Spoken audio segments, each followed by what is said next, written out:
বিসমিল্লাহির রহমানির রহিম। আসসালামু আলাইকুম ওরহমতুল্লাহি ওয়াবারাকাতুহু। দয়া করে সম্পূর্ণ শুনে আপনার মন্তব্য করুন। আজকের আয়োজনে যা থাকছে: সাত সাবের বয়ান এর বাংলা অনুবাদ। প্রথম পর্ব, মোহাম্মদ আসাদুল্লাহ ফকির। টঙ্গী বিশ্ব ইজতেমার ময়দানে মাওলানা সাদ সাহেবের শেষ বয়ান বাংলায় অনুবাদ করছি। ভুল ত্রুটি হলে দয়া করে ক্ষমার আহ্বান। বয়ানের শুরুতে আল্লাহ রাব্বুল আলামিনের প্রশংসা করেন, দয়াল নবীজির উপর দরুদ ও সালাম পাঠিয়ে বয়ান শুরু করলেন।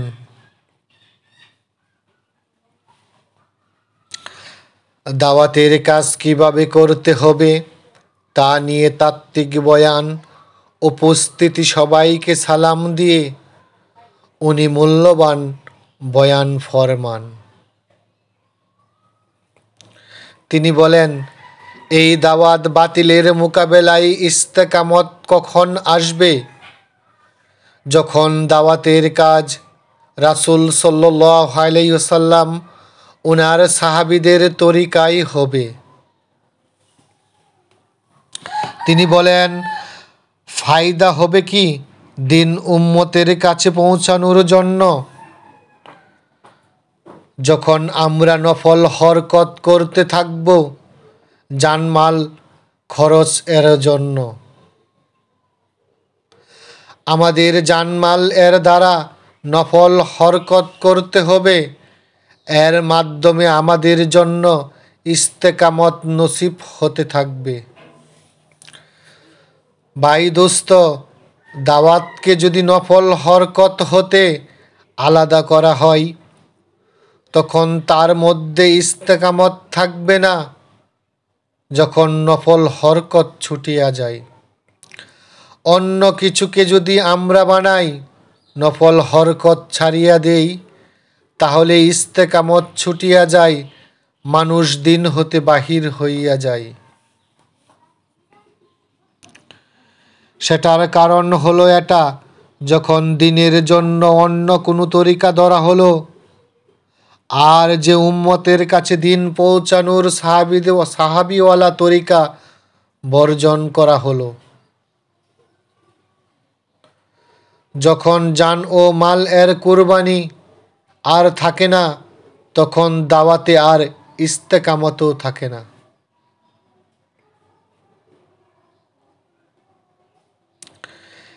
ইস্তেকামত এর জন্য আল্লাহ পাক এর শর্ত লাগিয়ে দিয়েছেন। যখন মুজাহেদা করবে এবং জান ও মাল এর কুরবানি দিবেন, এটার দ্বারা তারা কি পয়দা হবে? ইস্তেকামত পয়দা হবে। অন্য কোনো তরিকা দাওয়াতের কাজে লাগায় ইস্তেকামত দূরে সরিয়া যাবে। আস্তে আস্তে মানুষের কাছে থেকে দিন হারাবেন। এজন্য আব্দুল্লাহ ইবনে হুযাফার রাদিয়াল্লাহু আনহুর ঘটনা বর্ণনা করেন। আব্দুল্লাহ ইবনে হুযাফাকে রোমের বাদশাহ বন্দী করলেন এবং তাকে ইসলাম ছাড়তে বললেন, নাসারা হওয়ার আদেশ করেন এবং অর্ধেক বাদশাহী দিয়ে দিবে বলে ওয়াদা করলেন। যদি সমস্ত রাজ্য দিয়ে দাও তবুও ইসলাম ছাড়ব না। সাথে সাথে সাহাবী বলেন, সাদজি বলেন, কোনো জিনিসের মধ্যে যখন জান আর মাল লাগে তখন মানুষের সে জিনিসের প্রতি মোহাব্বত বাড়তে থাকে।